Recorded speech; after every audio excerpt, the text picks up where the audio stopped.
Bonjour à tous et à toutes et bienvenue sur cette première vidéo de formation letrading.fr, une formation qui a été conçue et designée vraiment pour tout type de profil d'investisseur. Donc si vous êtes débutant, vous allez comprendre que cette vidéo est faite pour vous justement.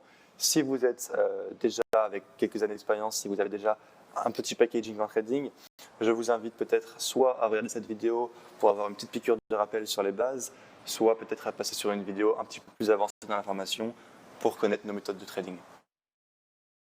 Donc, dans un premier temps, on va vous présenter du coup les deux formateurs de cette formation letrading.fr.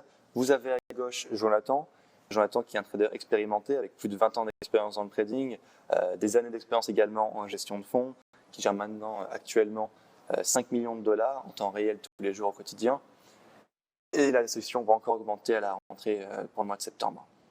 Donc il est spécialisé plutôt dans le trading des indices, donc ça va être du court terme, du moyen terme, même parfois du long terme, quand les opportunités se présentent, comme par exemple en ce moment, avec les short swings sur tous les indices, notamment les indices américains.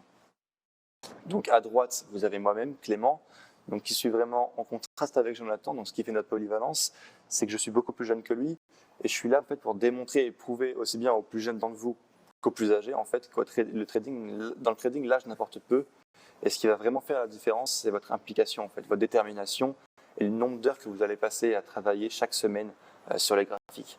Donc c'est un peu comme sur chaque domaine, hein, le travail paye. Et en fait, c'est sûr qu'une personne qui a 15 ans d'expérience dans le trading, qui travaille seulement 1 heure par semaine, elle va être probablement moins performante qu'une personne qui donne absolument tous ses efforts au quotidien depuis à peine 2 ou 3 ans. Alors moi, je suis plutôt spécialisé dans le trading du Forex, même si après, voilà, avec Jonathan et moi-même, on va mixer un petit peu en fonction des opportunités qui se présentent tous les jours donc au quotidien. Donc, on va voir dans cette vidéo, du coup, comment bien débuter en trading avec les différents acteurs sur le marché, les cotations et les pips, le spread et les différents acteurs qui peuvent impacter le spread au quotidien, la marge, les appels de marge. On va voir également le calendrier économique, donc tout ce qui est nouvelles macroéconomiques toutes les semaines. Et en dernier, on verra les chandeliers japonais avec les bougies de retournement. Donc pour cette première partie qui va concerner les différents acteurs sur le marché, on va avoir dans un premier temps donc les banques centrales qui sont vraiment les intervenants les plus importants avec les plus gros volumes d'argent. Donc les banques centrales, il va y avoir vraiment une vidéo dédiée à ça parce que c'est un sujet vraiment important. Mais pour faire bref, c'est des acteurs qui vont intervenir avec des politiques monétaires qu'on va dire restrictives ou expansionnistes afin de maximiser en fait la croissance respective de leurs États et de contrôler l'inflation à court terme, moyen terme et long terme en la maintenant plus ou moins à 2%. Donc ensuite, vous allez avoir les banques privées, tout ce qui est HSBC, JP Morgan, Deutsche Bank, qui vont également intervenir avec des très gros volumes au quotidien. En troisième place, vous avez les fonds spéculatifs et gérants de portefeuille. Donc encore une fois, un peu comme Jonathan, mais voilà, peut-être à plus grande échelle, avec certains gérants qui vont gérer plusieurs milliards, plusieurs dizaines de milliards de dollars, d'euros au quotidien. Ensuite, en quatrième position, vous avez les multinationales qui ne sont pas là du tout pour les mêmes raisons, donc ils ne sont pas là pour spéculer ou pour augmenter la croissance de leur pays, mais plutôt pour, on va dire, économiser de l'argent sur leurs propres produits, leur propre exportation. Donc ils vont ce qu'on appelle hedger leur risque, ça veut dire bloquer le taux d'intérêt d'une devise à une certaine période pour espérer gagner de l'argent. Donc par exemple, si la personne responsable de cette spéculation en entreprise pense que les taux d'intérêt par exemple du GBP USD, c'est-à-dire de la livre contre le dollar, va augmenter dans les prochaines semaines, alors elle va préférer peut-être bloquer le taux d'intérêt maintenant pour pouvoir avoir un peu plus de profit ou pour pouvoir en tout cas moins risquer des mouvements dans les devises dans les prochaines semaines.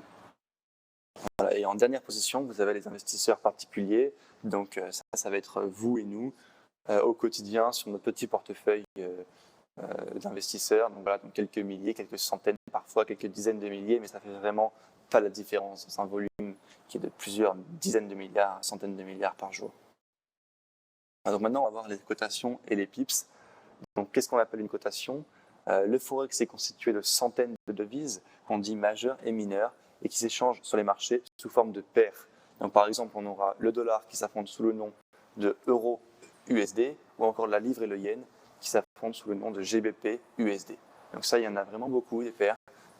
Moi, je vous conseille personnellement de vous limiter à 5 ou 6 pour commencer, c'est déjà très bien. Apprendre peut-être les cotations par cœur, les zones par cœur. Et une fois que vous connaîtrez, vous saurez intervenir sur ces 5 paires-là, vous pourrez alors élargir votre liste d'actifs. Mais le mieux, c'est de commencer sur des paires très volatiles, très liquides. Quand on dit liquide, c'est qu'il y a beaucoup d'intervenants au quotidien. Il est facile de trouver une contrepartie.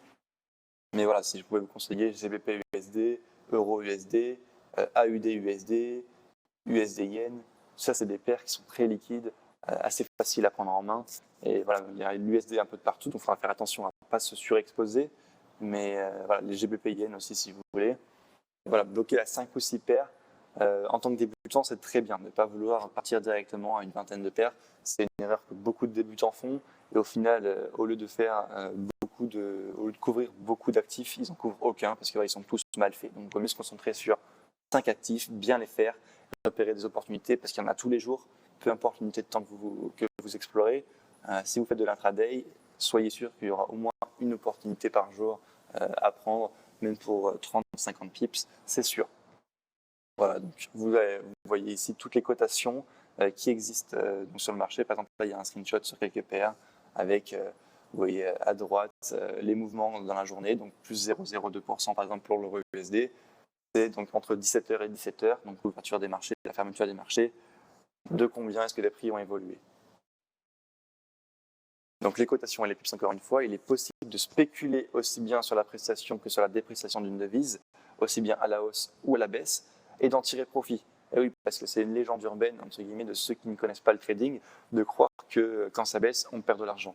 Alors, quand ça baisse, c'est malheureux pour certains, mais nous, en tant que traders, ça ne nous regarde pas. On peut très bien faire du profit aussi bien à la hausse qu'à la baisse. Voilà. Donc, shorter une paire, c'est largement possible, et si la paire diminue, vous allez gagner de l'argent. Donc, dans chacun des cas, afin de pouvoir ouvrir et fermer votre position, vous aurez besoin d'une contrepartie. Donc, c'est ce qu'on disait tout à l'heure.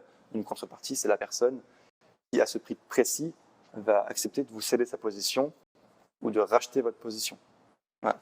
Donc, le fait de pouvoir trouver une contrepartie à n'importe quel moment, donc soit bien évidemment lorsqu'il y a une nouvelle économique très importante ou un crash ou par exemple l'assassinat d'un président, par exemple, ça va entraîner des mouvements très importants dans les devises, un crash boursier, et il n'y aura aucune contrepartie qui va être assez folle pour vous racheter votre position.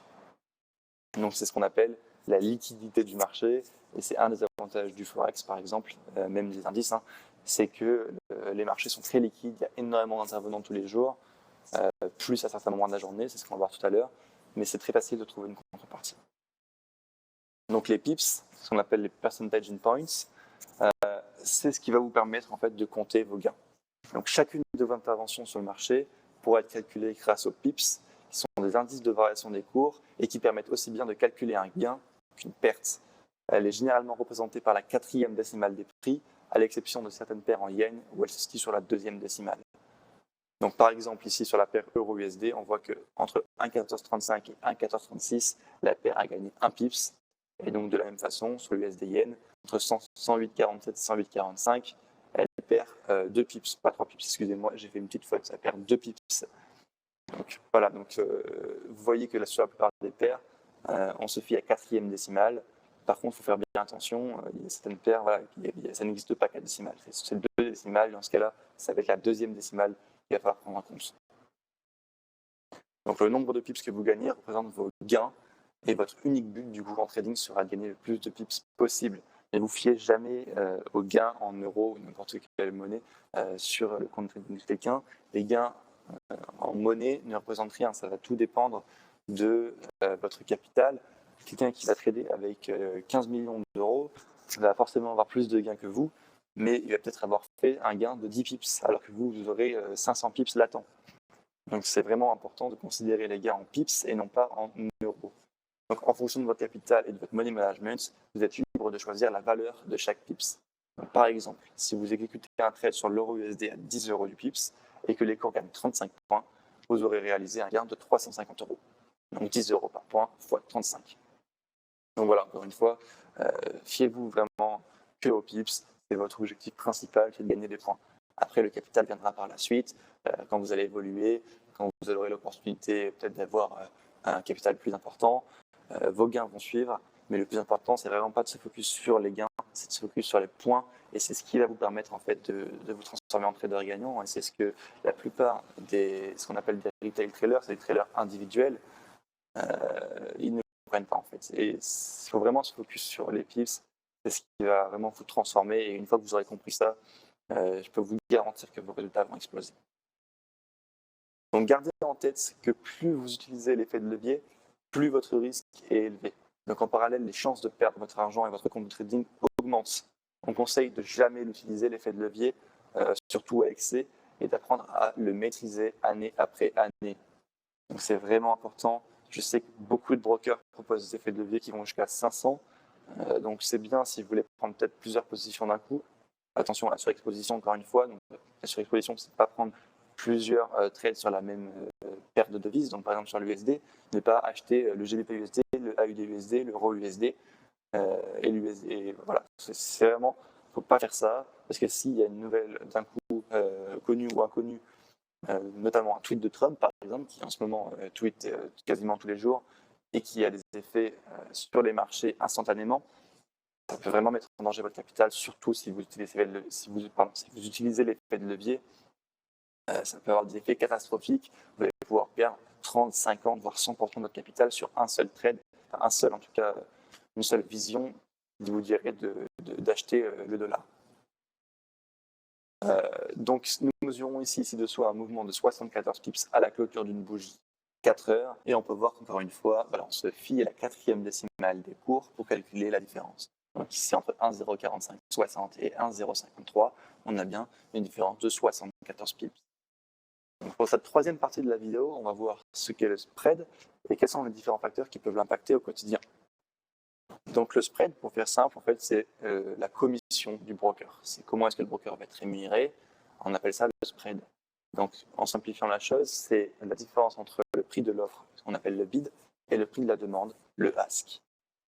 Donc, par exemple, sur cette image, on voit l'euro USD et l'AUD-USD. Sur l'euro USD, on voit qu'entre les derniers chiffres 34,9 et 35,1, on a bien une différence de 0,2. Donc le spread sera de 0,2 sur la paire euro USD. De la même façon, sur AUD-USD, entre 49,7 et 50,0, on a bien un spread de 0,3. C'est une différence en fait de 0,3 tout simplement. Donc les courtiers en ligne, qui sont en fait les principaux intermédiaires entre vous, investisseurs, et le marché, le spread, ça va être une de leurs sources de revenus les plus importantes. Il peut être fixe ou variable en fonction du courtier, même si dans la plupart des cas, vraiment 90%, le spread va être variable. C'est ce qui va faire en fait gagner des sous au broker. Il faut savoir qu'il y a plusieurs facteurs qui peuvent influencer le spread au quotidien. On va voir après quels sont ces facteurs, mais il sera vraiment important d'en tenir compte, car une augmentation du spread peut vite vous coûter très cher.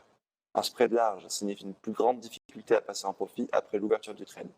Donc, par exemple, si le spread passe de 1 pips à 3 pips et que vous avez déterminé une valeur de 5 euros par pips, la commission du broker, au lieu d'être 5 euros, elle va être de 15 euros seulement pour ouvrir votre position. Il faudra donc attendre que le marché gagne 4 pips pour passer en profit sur votre ordre. Et oui, parce qu'il y a deux raisons pourquoi les spreads sont élevés. D'un côté, il y a des paires naturellement où le spread est élevé. Donc, par exemple, je pense aux paires exotiques. C'est pour ça qu'on conseille d'aller sur des paires plus larges, plus générales, avec plus de volatilité, comme l'euro USD, l'AUD USD, où les spreads sont très faibles. Et donc là, pour passer en profit sur votre ordre, vous allez devoir seulement gagner peut-être 0,2, 0,3 points. Et ensuite, ce serait que du profit pour vous. Alors qu'une paire exotique, d'un autre côté, ça va être complètement l'inverse. Ça va être des fois 4, 5, 10 pips avant de passer en profit. Donc la commission du broker est très élevée. Si vous avez un gros compte, ça peut très vite monter 400 ou même 2000 euros la commission. Donc, il faut faire vraiment attention au spread avant de créer une position. Il faut faire également attention au spread, même si la paire est, on va dire, si vous tradez l'euro USD, si vous tradez pendant une nouvelle économique ou pendant n'importe quel facteur, il faut faire attention au spread. Ça peut être avoir vraiment des impacts négatifs sur votre compte de trading. Donc les différents facteurs qui peuvent impacter le spread. Donc, comme on vient de le dire, il y a des annonces macroéconomiques ou des discours de banquiers centraux qui viennent souvent avec une augmentation de spread. Donc ce n'est pas le cas à chaque fois. C'est pour ça qu'on fera un chapitre là-dessus sur le calendrier économique pour voir un petit peu quelles sont les nouvelles importantes, quelles sont les nouvelles qui sont moins importantes, qui ont moins de valeur. C'est pas la peine de les regarder tout le temps. C'est vraiment des nouvelles en fait quasiment toute la journée. Et si on se met à chaque fois à se dire qu'on ne traite pas pendant ces nouvelles, au final on ne traite jamais. Donc il faut vraiment faire le tri, savoir un petit peu quelles sont les nouvelles importantes à suivre, quelles sont les nouvelles qui ne vont pas toucher la volatilité. Mais en tout cas, ce qui est sûr, c'est que pendant que les banquiers centraux parlent, donc on va dire une fois maximum une fois par semaine pour chaque banque centrale, il y a des grands risques d'avoir un pic de volatilité à ce moment-là. Et donc du coup de voir le spread augmenter. Donc il y a également les volumes échangés sur le Forex qui varient énormément en fonction de l'heure de la journée. Pour avoir les spreads les plus faibles, il est recommandé de trader lorsque les différentes bourses mondiales s'intercalent, comme par exemple la session européenne avec la session américaine. A l'inverse, il coûtera beaucoup plus cher d'ouvrir des positions dans la nuit car la liquidité est très faible et donc les spreads plus larges, en particulier le dimanche soir à l'ouverture des marchés. Et oui, parce que bon, la nuit encore, la semaine, ça peut aller parce qu'il y a différentes bourses, comme on a dit, qui s'intercalent. Mais alors le dimanche soir, la bourse vient à peine d'ouvrir, il n'y a vraiment pas beaucoup d'intervenants sur le marché, la liquidité est très faible. Il faudra vraiment attendre le lundi matin, et encore attendre lundi matin vers 10-11 heures pour avoir un petit peu de visibilité sur le marché, parce qu'avant c'est compliqué, la semaine vient de se lancer, puis il va y avoir un gap de rupture, et donc du coup une nouvelle tendance qui s'installe.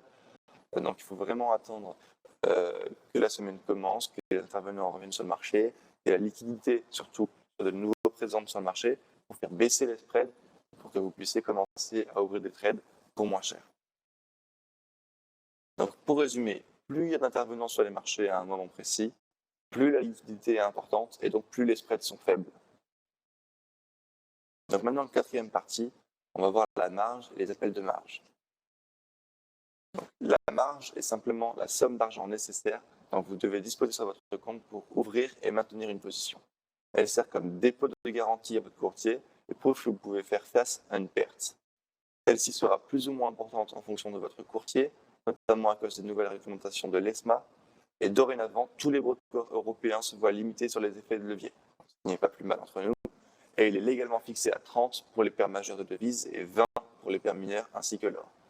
Donc oui, les appels de marge, c'est quelque chose que chaque débutant va probablement avoir à subir un jour, à force de vouloir trader et overtrader. Avant l'ESMA, la plupart des brokers proposaient des leverage de 500, donc des effets de levier de 500. Et du coup, la marge n'était pas souvent atteinte, parce que du coup, on pouvait trader avec des sommes astronomiques sur des petits comptes. Donc, soit on tombait à zéro, soit il n'y avait pas d'appel de marge. Maintenant, c'est autre chose. Si vous allez sur des brokers type FXM ou des brokers européens soumis à l'ESMA, c'est vraiment beaucoup plus facile de subir un appel de marge. Et dans ce cas-là, il faut faire vraiment attention au volume, à la taille de position qu'on emploie sur ces positions en fonction du compte. Donc, si vous avez un compte à 1000 euros, vous n'allez pas pouvoir ouvrir 50K, donc 50 000 positions sur une paire. Ça va être vraiment une position qui va être disproportionnée comparée à votre compte, à la taille de votre compte. Mais c'est possible encore sur les brokers européens, australiens, pardon, ceux qui ne sont pas soumis à l'ESMA. Donc, si les cours n'évoluent pas en votre faveur et que votre effet de levier est trop important, votre courtier pourra mettre en place un appel de marge qui fermera toutes vos positions automatiquement. Pour certains brokers n'étant pas soumis à l'ESMA, l'appel de marge s'effectuera lorsque votre capital se rapproche de zéro. Voilà, donc c'est ce qu'on disait. Cependant, chez les brokers européens, celui-ci s'effectuera bien plus tôt puisque l'effet de levier est fortement limité. Donc en fait, l'appel de marge, c'est ce qui va vous dire stop. C'est votre broker qui dit vous ne pouvez plus assumer vos pertes, votre taille de position est trop importante. Donc ce qui se passe, c'est que soit il coupe tout d'un coup et vous vous retrouvez avec zéro position et un capital très faible. Donc peu importe si vous aviez raison sur votre setup, que d'après les cours remontent, vous n'avez plus de position. Ou soit ça diminue au fur et à mesure, un cas par un cas, donc 1000 microlots par 1000 microlots, la taille de votre position jusqu'à ce qu'elle atteigne zéro. Donc maintenant, le calendrier économique. Donc, on en parlait tout à l'heure. Le calendrier économique, c'est toutes les semaines un petit cahier à surveiller. Vous allez voir toutes les nouvelles économiques à suivre pour la semaine suivante. Donc les données économiques peuvent avoir un impact plus ou moins important sur les taux de change en fonction de l'importance des événements dévoilés. Donc là, on parle de taux de change, mais c'est pareil, c'est valable sur les indices, même sur les métaux précieux, avec une corrélation. Il est indispensable de consulter le calendrier économique tous les week-ends afin d'être au courant des événements majeurs à venir. La plupart des sites mettant en avant ces événements proposent d'établir des alertes 15 minutes avant. Il est judicieux de les utiliser afin de ne pas se faire piéger. Nous ne pouvons pas prédire les réactions du marché à l'avance. Il est important de mesurer son risque lorsque l'on ouvre une position avant une nouvelle importante. Un pic de volatilité pourrait mettre en danger votre capital. Et oui, parce que les nouvelles arrivent quasiment tous les jours, il y en a plusieurs par jour. Et si on n'y est pas préparé, donc si on ne travaille pas durant le week-end, on ne saura pas comment y faire face tout simplement. On ne va pas être préparé, on ne va pas voir nos alertes mises en place sur chaque nouvelle importante. Et notre trading ne va pas être adapté à ces nouvelles. Donc, par exemple, si vous venez d'ouvrir une position importante sur l'euro USD et que vous avez juste derrière une demi-heure après la Fed, donc un événement très important au niveau macroéconomique, ça risque de faire de la volatilité sur la paire USD, enfin sur les paires USD, et vous allez risquer de vous faire piéger, de voir votre stop déclenché sur une mèche, voilà, le spread va augmenter, une mèche risque d'arriver, vous allez perdre de l'argent beaucoup plus facilement. Ou en gagner si vous avez de la chance. Mais ça, c'est du coup du loto et ce n'est pas du trading. C'est pour ça qu'il faut travailler beaucoup le week-end, autant sur le traçage des zones que sur les annonces macroéconomiques à venir de la semaine d'après. Donc là, je vous ai mis un petit screen de l'application investing.com. Donc investing.com, c'est quoi? C'est comme on a dit tout à l'heure, une application qui permet de voir pour la semaine à venir toutes les nouvelles macroéconomiques qui sont prévues. Donc là, on peut voir que par exemple pour cette journée, les paires en USD vont être très chargées au niveau macroéconomique, la volatilité va être très importante. Il faudra du coup faire attention à tous ces trades qui comprennent des paires en USD. Donc, par exemple, si vous avez encore une fois un trade sur l'euro USD, vous allez devoir soit le fermer, soit le protéger, soit, mon conseil, c'est de ne pas prendre de trade, pas d'ouvrir de nouvelles positions si vous voyez une telle journée arriver.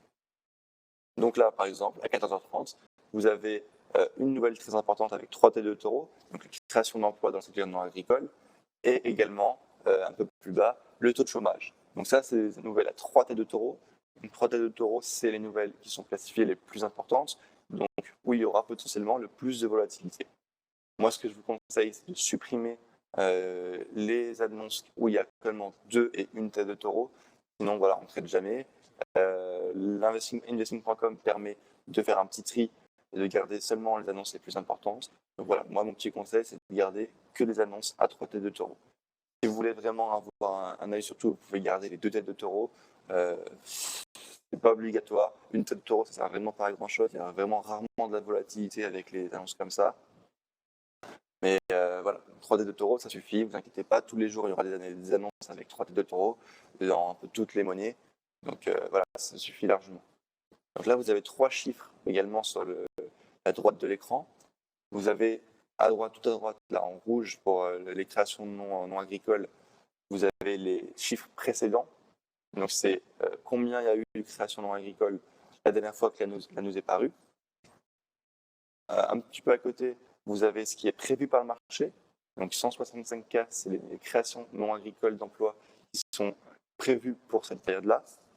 Et encore là, en vert, vous avez les chiffres actuels. On dit souvent que ne pas trader fait aussi partie du trading. L'affirmation prend tout son sens pendant les nouvelles économiques. Il arrive que les résultats soient bons, mais que le marché ne réagisse pas comme prévu, ou qu'à l'inverse, les résultats soient mauvais et que le marché réagisse comme s'ils étaient bons. Voilà pourquoi nous orientons vers une approche purement technique du trading. Ça, c'est à prendre avec des pincettes. C'est vrai que il faut vraiment apprendre la fondamentale, il faut vraiment savoir quels sont les événements macroéconomiques qui vont arriver, savoir peut-être quels sont leurs impacts sur le marché éventuel. Mais par contre, on resterait vraiment axé sur la technique, parce que voilà, la fondamentale, c'est pas toujours précis. On ne peut pas vraiment anticiper les mouvements, ça ne vient que des politiques, du gouvernement, des banques centrales. Nous, en tant que traders individuels, on ne peut pas vraiment savoir quels sont les mouvements, quelles sont les réactions que les banques centrales, par exemple, ont prévues pour la semaine à suivre. Donc, il faut savoir observer et réagir, pouvoir remettre ses plans en question, c'est très important, ne pas être trop humble pour avoir une vision claire des mouvements à venir et ainsi préserver votre capital.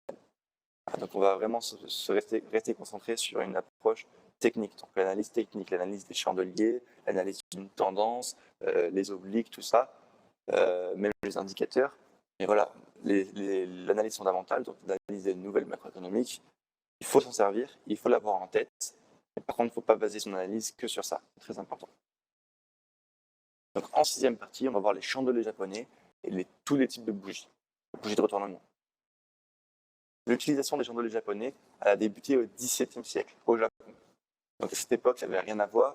C'était pas pour le trading, c'était pour analyser les cours du riz.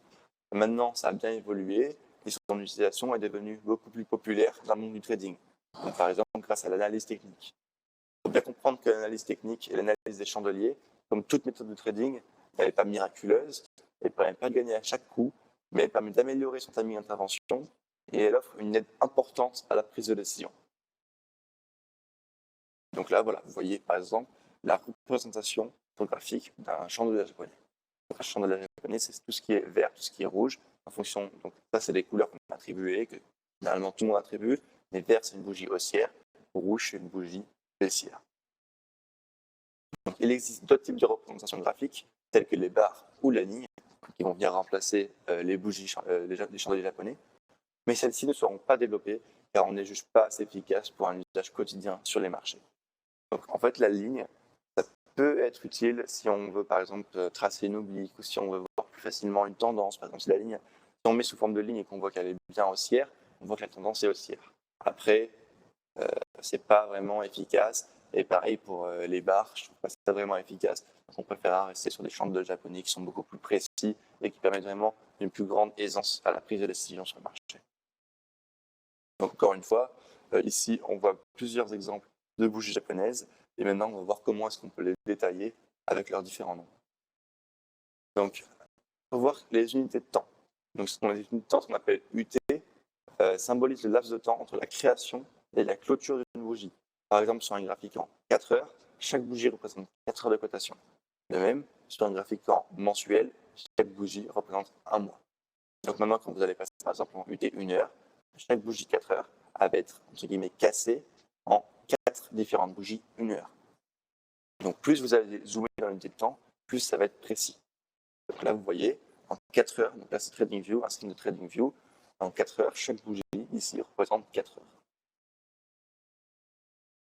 Donc chaque chandelier, une fois clôturé, est composé de la même manière. Il a un corps, une mèche haute et une mèche basse. Donc le corps, c'est un rectangle rouge ou vert, en fonction de la direction des prix, et il permet de connaître le prix d'ouverture, donc en haut, et le prix de clôture qui se situe en bas. Il y a également une mèche haute, représentant le plus haut atteint durant une unité de temps. Donc par exemple, en horaire, ça va être le plus haut atteint pendant les 60 dernières minutes, et une mèche basse qui représente le plus bas atteint durant l'unité de temps. Donc voilà, un graphique qui va vous permettre de comprendre. On a bien le corps, donc le rectangle, rouge et vert en fonction de la direction des prix. Le plus haut et le plus bas. Donc c'est le plus haut et le plus bas, c'est juste un petit trait. Donc une wick, si vous appelez ce mot un jour, wick, c'est la petite mèche en anglais. Donc ça va représenté le plus haut atteint et le plus bas atteint durant l'unité de temps. Donc si la bougie, si celle-là par exemple est en mensuel, une bougie égale un mois, donc du coup le haut de la petite mèche, ça va être le plus haut atteint durant ce mois-là, et inversement le plus bas atteint durant ce mois-là en bas. Donc maintenant on va voir les bougies de retournement. Au fil du temps, cette configuration de bougies se sont vues attribuer des noms. Ce n'est pas indispensable de toutes les connaître, mais il faut savoir les mémoriser et identifier les plus connues. Donc parmi celles-ci, on va voir une liste des figures qu'on retrouve le plus dans le marché au quotidien. Donc là par exemple, il y a le doji qui est une figure d'indécision.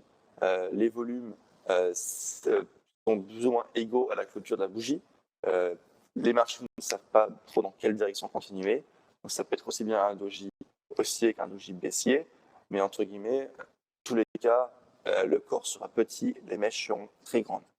C'est ce style de bougie avec un tout petit corps au milieu. Voilà, donc c'est souvent une figure de retournement, comme on a dit, qui signifie un essoufflement de tendance ou une indécision des marchés. Et derrière, soit on va voir une reprise de la tendance, soit on va voir un petit retournement de tendance à court terme. Maintenant, on a le pin bar. Donc, le pin bar qui est encore une bougie de retournement. Donc là, c'est un peu comme un doji avec un petit corps, mais par contre, le corps doit être en bas ou en haut de la mèche. Donc c'est obligatoire que ça clôture en extrême ou presque en extrême. C'est pas totalement en extrême, c'est pas grave, mais il faut que ce soit en tout cas presque en extrême. Donc là, voilà, on voit de pin bar avant la descente, donc la décroissance de la tendance. L'avalement maintenant. L'avalement, c'est une des bougies les plus connues, les plus puissantes et les plus utilisées au quotidien sur les marchés. L'avalement, c'est très simple. C'est un avalement haussier, donc c'est une bougie verte qui va venir englober la bougie précédente, donc une bougie rouge. Et pour un avalement baissier, ça va être une bougie rouge qui va venir englober la bougie précédente qui sera une bougie verte. Donc en gros, ça veut dire que les volumes ont beaucoup augmenté durant cette nouvelle bougie qui viennent casser et englober la bougie précédente. Donc là, on a un break que sur le haut de la bougie, par exemple sur la bougie verte, on a un break que sur le haut de la bougie. Parfois, il arrive que du coup la bougie ouvre en extrême, donc ça veut dire que le corps de la bougie, le prix d'ouverture est se situe sous la clôture de la bougie précédente, et la bougie va faire clôturer au-dessus du prix d'ouverture de la bougie précédente. Donc là, la bougie dans ce cas-là va vraiment englober en haut et en bas la bougie précédente, et ça va vraiment être un signal très important de retournement de tendance. Donc là, par exemple, vous voyez, on a deux englobantes, une haussière, une baissière, et derrière, ça est suivi par un petit retournement de tendance à court terme. Donc, encore une fois, tous ces événements, toutes ces bougies, toutes ces représentations graphiques, c'est pas prendre à chaque fois qu'on envoie une, on prend un trade. Il faut vraiment la combiner avec d'autres éléments techniques. Donc là, on a un tweezer. Donc un tweezer, c'est la combinaison d'une bougie rouge et d'une bougie verte, des petites fusées. Ça représente un petit peu une petite fusée avec une petite mèche et un gros corps. Les mèches doivent être du même côté, par contre, c'est important. Il doit y avoir une rouge, une verte, ou une verte et une rouge. Ça dépend de si c'est le marché est haussier ou baissier. Donc là, par exemple, vous voyez du coup un retournement grâce au tweezer. Donc un retournement haussier quand la dernière bougie est verte, un retournement baissier quand la dernière bougie elle est rouge. Voilà, donc c'est tout pour cette première vidéo de formation sur le trading.fr. Merci de l'avoir suivi jusqu'au bout et on se retrouve très prochainement pour la deuxième partie des bases. Donc on va couvrir l'effet de levier, les tailles de position, les différents styles de trading et également tous les différents types d'ordres. Donc on se retrouve très prochainement pour cette nouvelle vidéo. En attendant, portez-vous bien, à bientôt.